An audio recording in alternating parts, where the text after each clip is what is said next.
resolution ko po kapag 18 ko is yung mabago ko po yung tingin ng tao sa akin na papepe. I mean, like, not everyone says it, pero usually when I have bashers, it's what they say.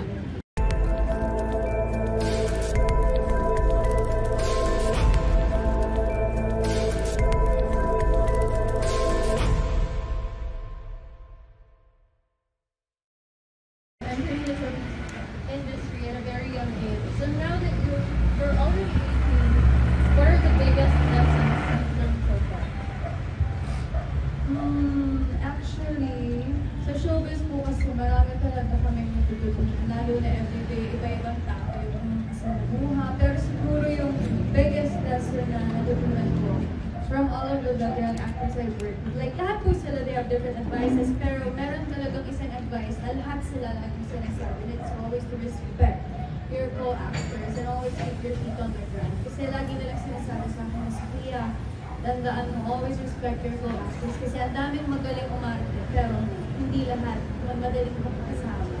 Parang they believe na mas mahalaga yung attitude mo more than your talent. Kasi yung talent, ang mukha yun eh, but yung ugali, yun na talaga yun. So they always tell me na stay who you are, and always respect everyone.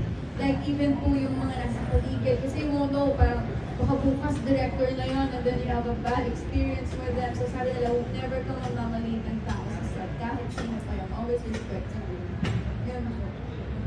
Thank you. Now, speaking of veteran actors or actresses you've worked with, is there anyone you look to or you go to for acting advice? For acting advice? Actually, more on kung sino po yung to-work ko at the moment.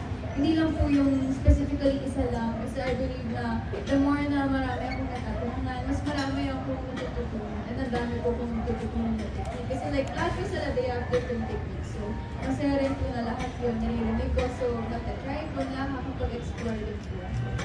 Do you have any resolution going into adulthood? Anything you wanna share na gusto mong bitawan or anything na gusto mong i-improve? Siguro resolution ko po kapag 18 ko is yung mabago ko po yung tingin ng tao sa akin na papepe.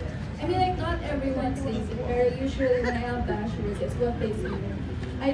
Hindi ko talaga siya meaning. Like, I really don't mean it to look that way na papepe. It's just that yung mga nagagawa ko projects, I always have a leading man. And I think it's why they look at me that way. Pero now I'm 18, gusto kong baguhin yun na, guys, I'm not papepe, it's just my lyrics. So, yun po yung resolution ko talaga. Gusto kong mabago yung tingin nila na mature na daily life ko talaga. Since 18 ka na, meron ba sa bahay nyo na pwede mo nang gawin since adult ka na, ganun? Sa bahay? Wala naman po. Kasi ever since kami talaga ni Mami, like, wala naman yung bag kong gagawin kasi hindi ko pa 18. Like, pinalaki niya po talaga ako na hindi yung spoiled na, huwag mong gagawin yan kasi hindi ko pa 18, bawal mong gawin yan kasi hindi ko pa 18. Talagang pinalaki niya po ako na magiging independent sa mga gawa. Last question, ano yung birthday wish mo since 18 ka na? Birthday wish ko po, actually birthday wish ko to every year kasi I just wish for genuine happiness. Yung talagang walang negativity, yung talagang happy lang ako. Kasi I believe that when you're happy, it's like you're complete, you have everything as long as you're happy.